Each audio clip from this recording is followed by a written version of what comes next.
Dizem que uma imagem pode valer mais que 1000 palavras e, atualmente em Miami, parece haver 2 retratos que refletem perfeitamente o sistema de saúde dos Estados Unidos.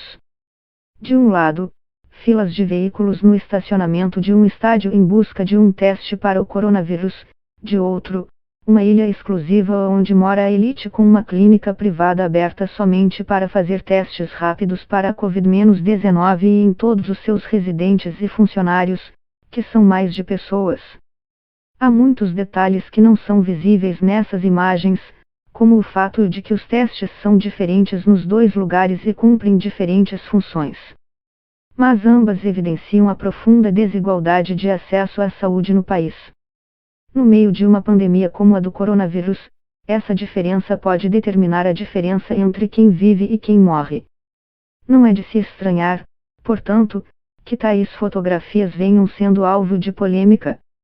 A controvérsia cresceu depois que o jornal The Miami Herald publicou que Fisher Island, um dos bairros mais ricos dos Estados Unidos, havia decidido comprar milhares de testes rápidos de Covid-19 para o sistema de saúde da Universidade de Miami, UILT, uma entidade privada. A UILT reconhece que seu serviço pode ter dado a impressão de que algumas comunidades receberiam tratamento preferencial, mas afirma, no entanto, que essa não era sua intenção. Um dos primeiros casos confirmados de coronavírus no condado de Miami-Dade foi em Fisher Island.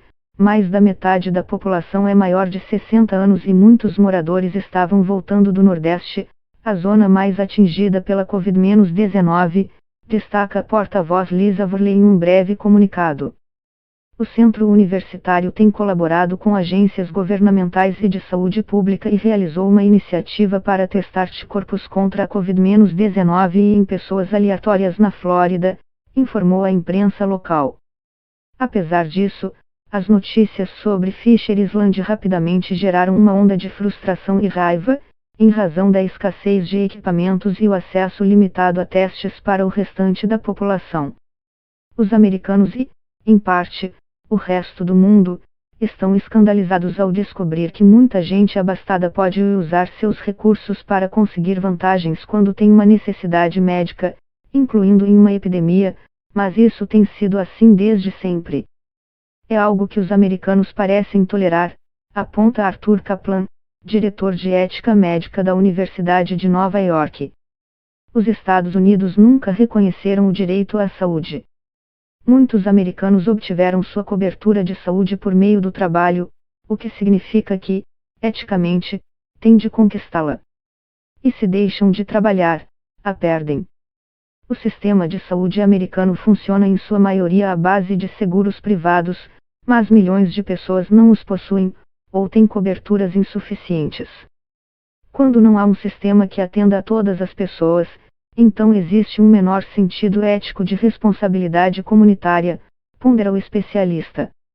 Nesta crise, o governo está adquirindo um papel maior que o habitual em nível federal, mas em muitos aspectos, são os estados que têm o controle, também em questões de saúde. Um dos serviços com maior demanda está localizado em um dos estacionamentos do estádio Ardiuk em Miami, onde se celebrou este ano a final do Super Bowl.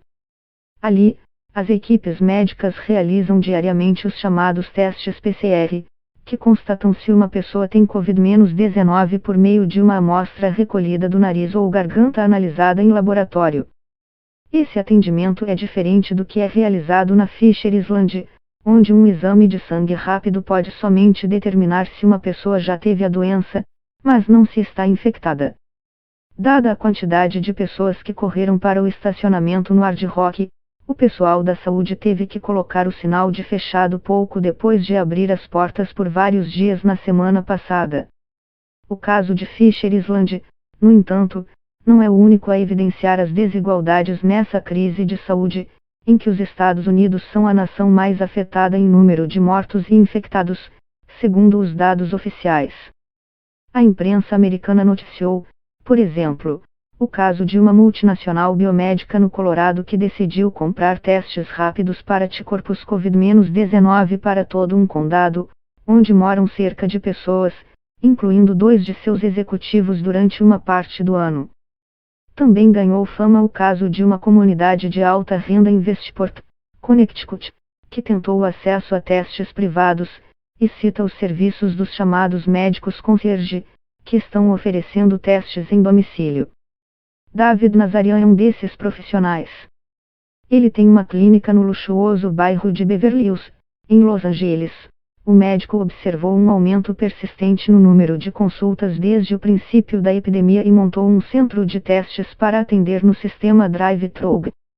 Eu trabalhei muito desde o começo porque considero muito importante, é uma crise que todos estamos enfrentando.